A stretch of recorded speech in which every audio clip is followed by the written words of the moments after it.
श्री राम। हर हर महादेव। मित्रों, आचार्य चाणक्य ने अपनी नीति शास्त्र में स्पष्ट रूप से कहा है, कर्मजम फलम सर्वेषाम प्राणिनाम प्रभविष्णुच। अर्थात इस संसार में सभी प्राणियों को अपने अपने कर्मों का फल अवश्य मिलता है, उसे भोगना ही पड़ता है। और कर्म की यही शक्ति मनुष्य के भाग्य का निर्धारण करती है। हमारे सनातन धर्म के ऋषियों मुनियों से लेकर आचार्य चाणक्य तक सभी ने माना है कि कर्म ही जीवन का मूल आधार है। जब यही कर्म पिछले जन्मों से अधूरा रह जाता है तो उसे पेंडिंग कर्मा कहते हैं। आज के इस पूरे महा एपिसोड में हम केवल पौराणिक कहानियों की बात नहीं करेंगे, बल्कि यह समझेंगे कि क्वांटम फिजिक्स, न्यूरोसाइंस, जेनेटिक्स और वैदिक ज्योतिष के अनुसार पेंडिंग कर्मा वास्तव में कैसे काम करता है, कौन से ग्रह और 5 तत्व इसके लिए जिम्मेदार हैं, वे भावों और नक्षत्रों में बैठकर क्या संकेत देते हैं, और बिना किसी कर्म कांड के केवल सही कर्मा अलाइनमेंट से इसका समाधान हम कैसे कर सकते हैं। सादर प्रणाम मित्रों, मैं हूं आपका दोस्त इंजीनियर शिव शंकर सिंह, मीडिया प्रभारी, अखिल भारत हिंदू महासभा उत्तर प्रदेश, ज्योतिष एवं वास्तु कंसल्टेंट, और आप देख रहे हैं कर्मा एस्ट्रो इंजीनियर।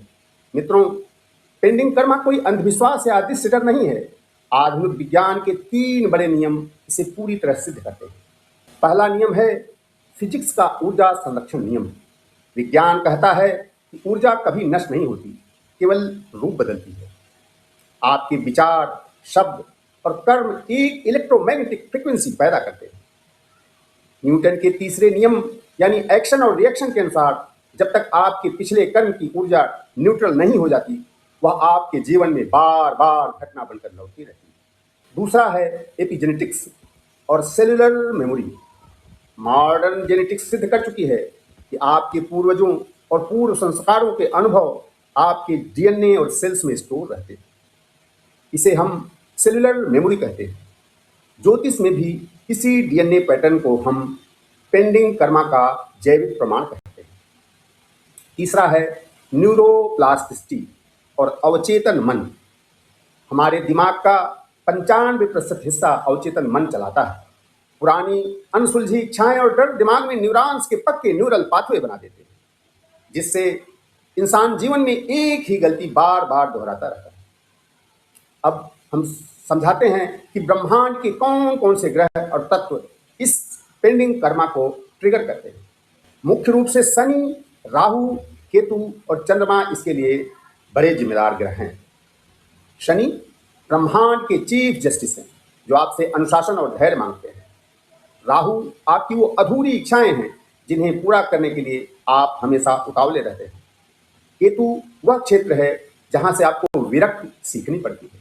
और चंद्रमा आपका मन है, जो यह तय करता है कि आप चुनौतियों में शांत रहेंगे या पैनिक करेंगे। इसके साथ ही हमारे 5 तत्वों का असंतुलन भी इसके लक्षण देता रहता है। अग्नि तत्व दूषित होने पर अत्यधिक क्रोध आता है। पृथ्वी तत्व दूषित होने पर व्यापारिक रुकावट आती है। वायु तत्व के बिगड़ने से ओवर थिंकिंग और एंजाइटी बढ़ती है। जल तत्व खराब हो तो डिप्रेशन, और आकाश तत्व के दूषित होने पर सही मार्गदर्शन या गुरु की कृपा नहीं मिलती। आप अपनी कुंडली देखकर ही अपने पेंडिंग कर्मा के क्षेत्र को पहचान सकते हैं। पहला नियम है कुंडली का छठा भाव। छठा भाव घर, ऋण, रोग और अड़चनों का है। छठे भाव में बैठा ग्रह या उसका स्वामी जिस घर में बैठता है, आपको उसी क्षेत्र से जुड़े लोगों और कार्यों में अपना पिछला हिसाब चुकता करना होता है। दूसरा नियम है राहु की स्थिति। राहु आपकी कुंडली में जिस भाव में स्थित है, उस भाव की जिम्मेदारियों को बिना छल कपट के ईमानदारी से निभाना ही आपका मुख्य कर्मा अलाइनमेंट है। अब आते हैं सबसे बड़े सवाल कि कुंडली में बैठा ग्रह जिस भाव, जिस हाउस में है, वह आपसे वास्तव में क्या कराने आया है। कुंडली का प्रत्येक भाव आपके जीवन का एक विशेष डिपार्टमेंट है। मित्रों, ग्रह जहां बैठता है वहां आपसे ध्यान, अनुशासन और निष्काम कर्म मांगता रहता है।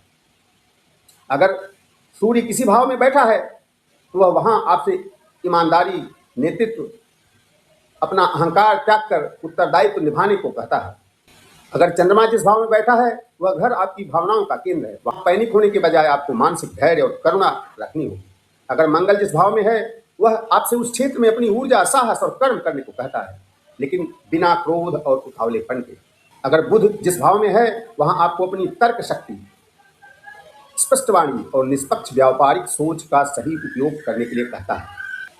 अगर बृहस्पति यानी गुरु जिस भाव में है, वहां आपका ज्ञान और मार्गदर्शन का केंद्र है।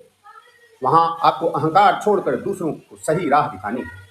अगर शुक्र जिस भाव में स्थित है, वहां आपके संबंधों, कला और संतुलन का स्थान है। वहां आपको ईमानदारी और मर्यादा बनाए रखनी है। और सबसे महत्वपूर्ण, अगर शनि, राहु या केतु जिस भाव में बैठे हैं, समझ लीजिए वहीं आपका मुख्य पेंडिंग कर्मा है। शनि जिस भाव में होंगे, वहां आपसे अत्यधिक धैर्य, कठोर परिश्रम और सेवा मांगेंगे। राहु जहां होगा, वहां आपको भ्रम और लालच से बचकर पारदर्शी काम करना होगा।